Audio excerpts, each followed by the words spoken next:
জিদানের বয়স এখন 1.5 বছর, আর এখন থেকেই আমি ওকে একটু একটু করে বেসিক লাইফ স্কিল শেখাচ্ছি, যাতে ফিউচারে কোনো সিচুয়েশনে ওকে অন্যের ওপর ডিপেন্ড করতে না হয়। এই বয়সটা তো মাটির একটা দলার মতন, আমি ওকে যা শেপ দেবো ঠিক সেরকমইও তৈরি হবে। তাই আমি মা হিসেবে চাইবো কোনো সিচুয়েশনেই যেন ওকে অন্য কারোর উপর ডিপেন্ড করতে না হয়, ও যেন সমস্ত কাজ নিজেই করতে পারে। তারই প্রস্তুতি এখন থেকেই নিচ্ছি।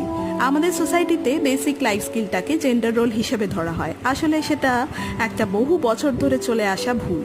এইসব কাজের জন্যে লাইফ পার্টনারকে চুজ করার কোনো মানেই হয় না। জীবনটাকে এগিয়ে নিয়ে যাওয়ার জন্য একাই আমরা 100।